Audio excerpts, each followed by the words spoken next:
Olha eu aqui com meu velho e querido chimarrão, dessa vez para conversar com vocês sobre o que a Bíblia diz em um texto específico sobre o anticristo. O texto está na primeira carta de João, um dos últimos livros do Novo Testamento, no capítulo 4 dessa carta e versículo 2. Também uma parte do versículo 3. Antes, porém, eu gostaria de dizer que na segunda carta de João, ele já nos fala sobre o anticristo. E ele diz claramente que os enganadores não confessavam que Jesus Cristo veio em carne. Essa é a tradução comum, mas a expressão, o verbo não é o verbo veio, mas o verbo vindo. Jesus Cristo é vindo em carne, ou está vindo sempre em carne, visto que o verbo está no presente e o particípio presente grego dá a ideia de uma ação contínua.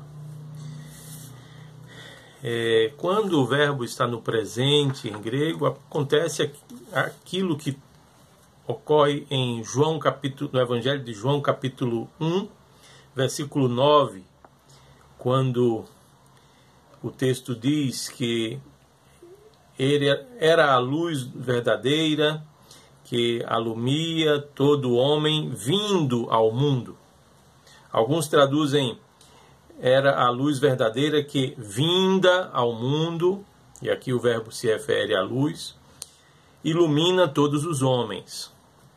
E aqui o verbo vir está também no presente, vindo, tá certo? Mais especificamente num particípio presente grego, que, como eu disse, passa a ideia de continuidade. Por isso, na segunda carta de João, ele está se referindo aos enganadores liderados pelo anticristo, que eram aqueles que não confessavam que Jesus Cristo está sempre vindo em carne, em uma nítida referência à Santa Eucaristia. E aí, quando nós vamos para a primeira carta de João, capítulo 4, sobre a qual vamos conversar, São João diz assim: com isto se reconhece o Espírito de Deus. Todo espírito que confessa que Jesus veio em carne provém de Deus. É um espírito que provém de Deus. Aquele que confessa que Jesus veio em carne. Mas eu gostaria de mostrar para vocês nesse vídeo como as traduções elas laboram em erro muitas vezes. Esse texto no original grego não está dizendo Jesus Cristo veio em carne. A expressão no original grego é Isun Christon, Jesus Cristo, en sarki, em carne, elilithota. E aqui esse verbo elilithota é traduzido por muitos, como eu acabei de mostrar para vocês, na versão de Almeida, revista e atualizada. É traduzido no passado. Jesus Cristo em carne veio, ou Jesus Cristo veio em carne. Se você vai um pouco mais adiante, esse verbo se repete no versículo 3, quando diz: e todo espírito que não confessa que Jesus Cristo em carne veio, mas novamente aparece o verbo elilithota. Esse verbo está conjugado no perfeito grego. E o perfeito grego é de fato um verbo do passado, mas que passa uma ação específica ocorrida no passado. No grego existem vários verbos para exprimir o passado, mas 3 deles são principais. O verbo pode ser conjugado no imperfeito, e assim ele passa a ideia de uma ação que foi realizada no passado, mas que foi constantemente realizada naquele momento do passado. Como, por exemplo, se fosse esse o verbo utilizado aqui, São João estava dizendo: Jesus Cristo não esteve vindo na carne, ou Jesus Cristo esteve vindo na carne, ok? Mas há uma outra forma de flexionar o verbo no passado, na língua grega.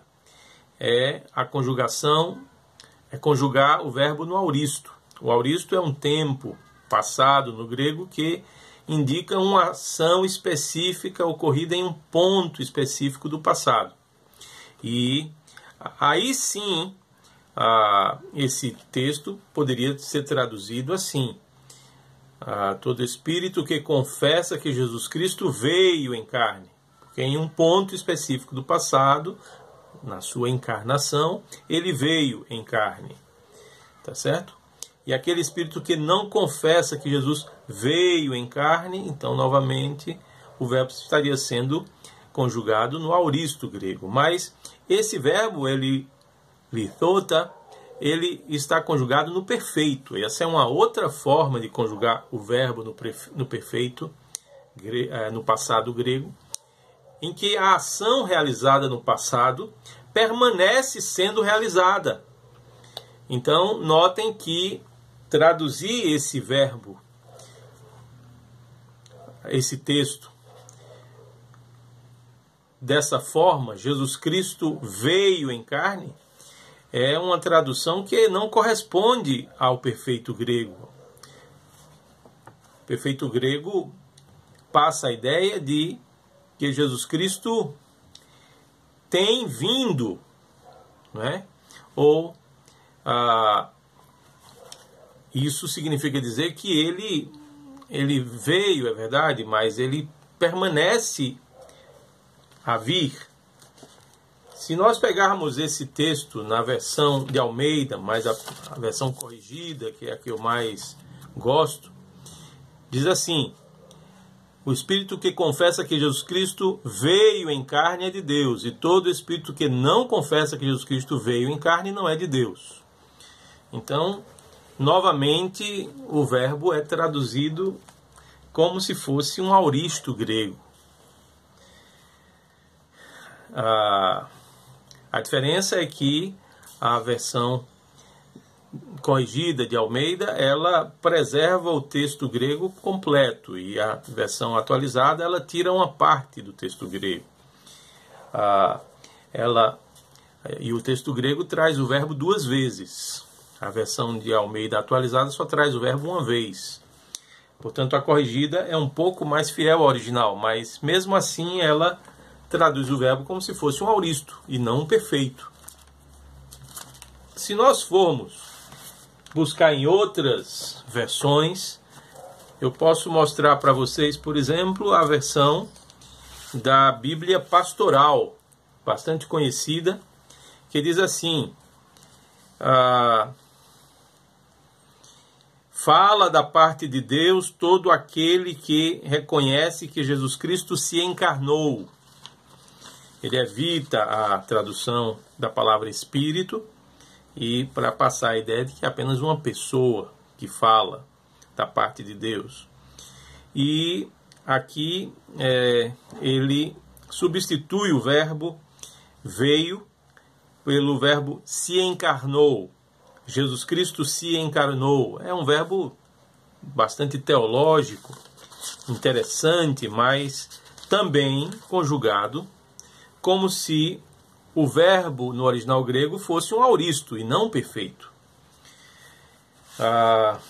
E aí nós podemos ir para a famosa versão de Jerusalém, a tradução de Jerusalém, que diz: todo espírito que confessa que Jesus Cristo veio na carne é de Deus, e todo espírito que não confessa Jesus não é de Deus. Então, novamente, a versão, a tradução, no caso de Jerusalém aqui, ela traduz o verbo como se fosse um auristo e não um perfeito grego, e omite uma das ocorrências do verbo, não é? Volto a dizer, no grego aparece 2 vezes o verbo elilithota, e aqui a tradução dá a entender que o verbo só apareceu uma vez no grego, mas aparecer no grego o verbo aparece 2 vezes, e conjugado no perfeito, não conjugado no auristo. E, portanto, a ação de vir no passado, de encarnar-se no passado, permanece. No auristo, sim, é que se João tivesse falado no auristo, é como se ele estivesse querendo se referir apenas à encarnação de Cristo, quando ele veio no passado, em um ponto específico do passado. Mas não é o caso aqui do texto, tá bem? Vamos para uma outra tradução, a tradução ecumênica da Bíblia. Diz assim: todo espírito que confessa Jesus Cristo vindo na carne é de Deus. Opa, aqui já houve uma melhora, não é? Porque passou a ideia de uma ação permanente, vindo. Termina traduzindo para um gerúndio em português, que apenas expressa a noção de uma ação continuada, contínua, constante, permanente. Mas, volto a dizer, o verbo foi conjugado no perfeito grego, que passa a ideia de uma ação realizada no passado e que permanece sendo realizada sempre. E se você tiver alguma dúvida a respeito do perfeito grego, você pode pegar, por exemplo, uma gramática grega, que é qualquer gramática grega. Eu pego aqui uma que é bastante estudada no Brasil, o Koiné, o grego Koiné, e ela diz assim: o perfeito indica um estado presente resultando de uma ação passada. Tá bem? O perfeito indica a permanência da ação completada no passado. Tá certo?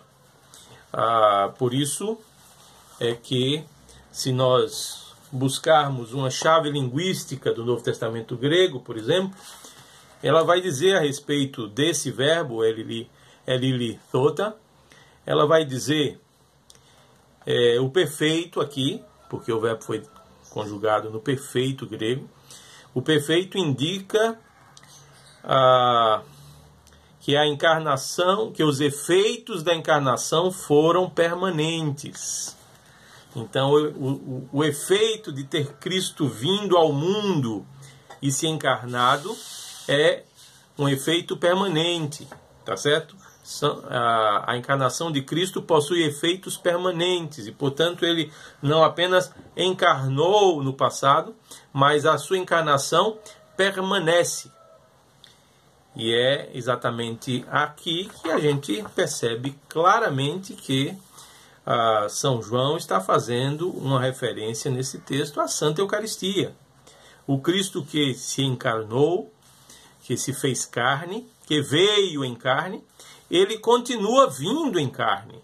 Ele permanece vindo em carne. É precisamente isso que São João está falando na sua primeira carta, no capítulo 4, versículo 2, que estamos analisando. E isso em plena harmonia com o que ele vai falar na sua segunda carta. Tá bem? Na sua segunda carta, no capítulo... a carta tem um só capítulo. No versículo 7, ele diz claramente que os enganadores não confessavam que Jesus Cristo está vindo em carne, sempre está vindo em carne. Fazendo assim uma referência ao fato de que os hereges, os cismáticos, aqueles que saíram da igreja e a abandonaram, não mais confessavam a fé que a igreja confessa, de que Jesus Cristo sempre está vindo em carne. Está bem? Ora, se o verbo tivesse sido conjugado no auristo, ele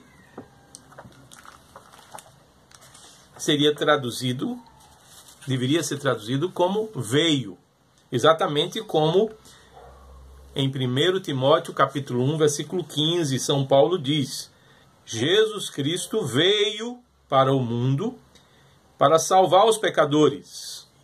Oti Christos Jesus ilthen, e não elilithota. Ilthen iston cosmon. Jesus Cristo veio ao mundo, amartolussose, para salvar os pecadores, para os pecadores salvar. Ok?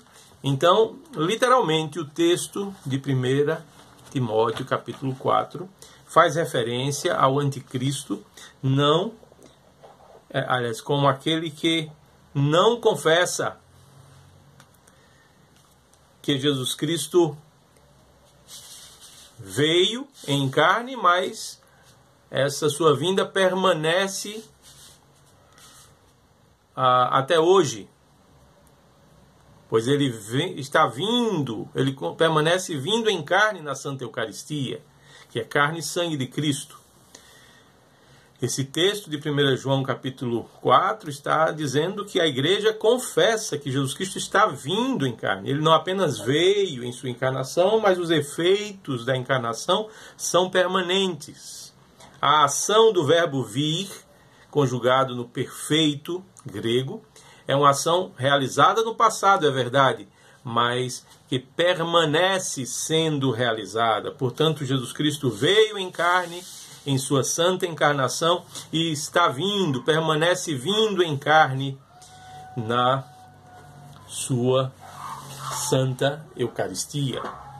É por isso que a Bíblia ortodoxa, que infelizmente não está traduzida para o português, mas em inglês traduz dessa forma: Every spirit that confesses that Jesus Christ has come in the flesh is of God. Vejam o verbo. Jesus Christ has come. Ok? Então, o perfeito em inglês, o verbo é conjugado no perfeito em inglês, na Bíblia ortodoxa, seguindo literalmente o que o texto original grego diz. O verbo elilithota é um verbo conjugado no perfeito. E quase todas as versões em português traem o sentido do verbo, ou pelo menos não trazem todo o sentido do verbo grego, como seria muito simples. Seria necessário apenas traduzir o verbo no perfeito.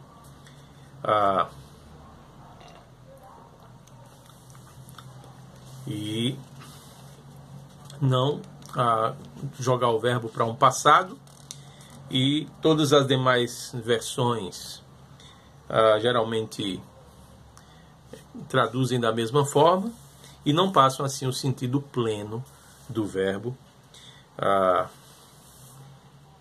encontrado em 1 João capítulo 4, versículo 2. Espero que entre as nossas tomadas de chimarrão muita coisa vá sendo esclarecida e você tenha hoje descoberto com mais firmeza e clareza o que realmente a Bíblia diz a respeito do anticristo. O anticristo era aquele que nos dias do apóstolo João não confessava a Santa Eucaristia como presença real e corpórea do nosso Senhor Jesus Cristo. Pelo contrário, lutava contra essa fé que a Igreja sempre confessou e confessa há mais de 2000 anos. E em todas as épocas, tantos quantos não confessam essa fé, eles têm parte com o anticristo. E quando o anticristo se manifestar, o homem da iniquidade se manifestar, ele se rebelará contra essa doutrina e assim tentará suprimir a Santa Eucaristia da Igreja, como a vinda permanente do nosso Senhor Jesus Cristo em carne e sangue para alimentar, assim, para a salvação, a sua santa igreja.